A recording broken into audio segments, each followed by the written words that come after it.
No, absolutely. Our aim is to work with the Nigerian government, and the Prime Minister highlighted issues of intelligence sharing and other areas, and I think that we will be led and guided by the Nigerian government as to where we can work and where we can partner, because this is very much about working with an ally, working with a partner, and doing things to tackle insecurity as a whole within the country.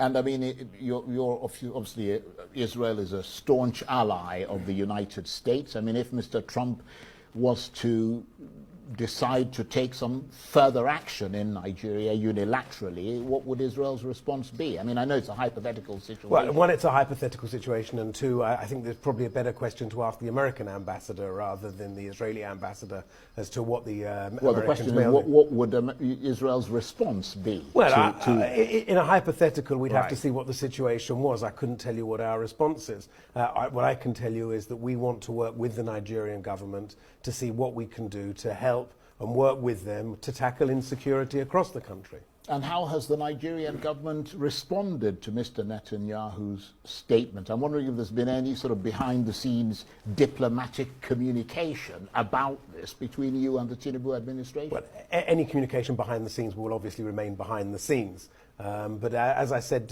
Prime Minister Netanyahu has made our position clear, and so anything that we can do in those areas, and obviously when you're dealing with issues of intelligence and when you're issuing of information, it's not something that we're going to talk about publicly, because that would undermine the entire purpose of having a conversation about intelligence sharing. But why would Mr. Netanyahu be talking about protecting Christians in Nigeria when peace remains elusive in his own backyard in Gaza? I mean, doesn't his statement seem contradictory given the ongoing Gaza conflict?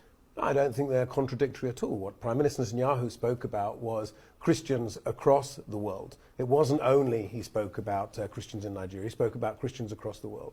And he highlighted the fact that Israel is the only country in the Middle East where the Christian population is growing. It's the only country in the Middle East where the Christian population is thriving. It's the only country in the Middle East where Christians have complete freedom of worship and freedom to do what they want. And I think that that was the point that the Prime Minister Netanyahu was making. And that's the critical point here, is that opportunity for Christians. You know, if you look at Israeli society, Christians are the most well-educated in Israel. They are the wealthiest. There are many, many things, but fundamentally, Christians have total freedom of religion. They can pray where they want. You know, we've just had New Year and Christmas, and you saw thousands of Christians in Jerusalem, walking through the Via Dolorosa, going to the Church of the Holy Sepulchre. I was actually in Jerusalem on Christmas Eve and on Christmas Day, and we saw Christmas trees and Christmas lights and Christians having a wonderful, wonderful time in Jerusalem, totally free to express their religion, to express their identity, and it was amazing to see. It was amazing as an observant Jew to be able to see this in my home city of Jerusalem.